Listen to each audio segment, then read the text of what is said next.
kidnapped or arrested. America seizes Venezuela's president. What happens when the most powerful nation in the world captures the president of another country?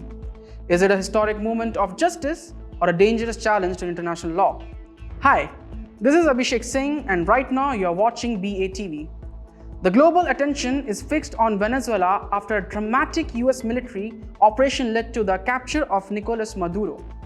The event has sparked outrage, celebration, fear, and hope all at once. But beyond the headlines and the political statement lies a deeper question. Has the world crossed a line that cannot be undone? On January 3rd, US forces launched a coordinated operation in Caracas, Venezuela's capital. The target, President Nicolas Maduro and his wife Celia Flores. Within hours, both were flown out of the country and represented before a federal court in New York.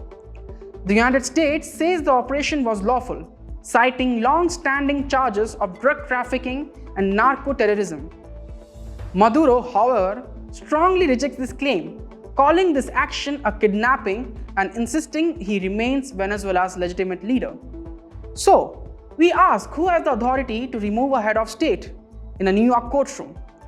Maduro pleaded not guilty. His legal team argues, as a sitting president, he is protected by sovereign immunity under international law.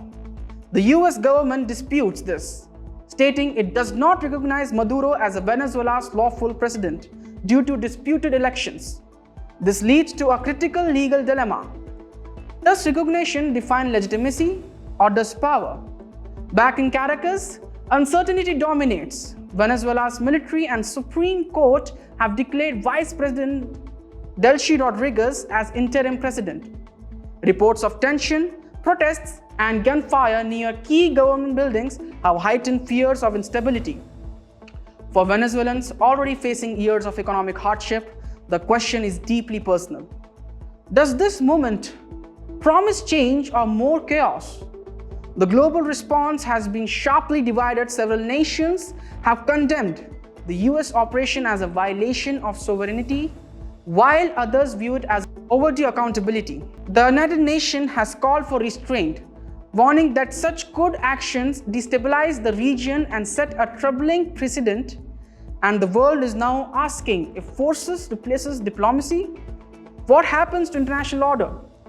As court proceedings continue in New York, and Venezuela struggles to find stability, this case has become more than a legal battle. It is a test of global norms, political power, and the future of international law. But the story does not end in Caracas, and it does not end in a New York courtroom. Because what we are seeing tonight is not just the capture of one man, it is a global power message, and the world is listening for years. Venezuela stood close to China. China invested billions in oil, in loans, in influence right inside in America's backyard. That mattered. So when the United States, Donald Trump, physically removed a China-backed president, many are asking, was this about justice or was it about control? Supporters of the operation says the law has finally caught up. Critics says the rules were broken. But one message is impossible to ignore. America is reminding the world who holds power in this region and perhaps who is willing to use it. China has reacted strongly in words, calling the operation a violation of sovereignty, warning against dangerous precedents. But beyond statements and diplomacy, China has not stepped in, and that silence raises an uncomfortable question. How protected are China's allies are really? For Venezuela, the cost is immediate. A leader gone, a nation uncertain, and people once again caught between global giants. It sends a clear warning to smaller countries. Choosing sides has consequences, and sometimes those consequences arrive by force. So this story becomes much bigger than Venezuela itself, much bigger than Nicolas Maduro. It is about power, it is about limits, and it is about whether international law still stands or bend. When superpower decides to act, Because if a president can be taken this way, who is truly safe? So we leave you with one final question.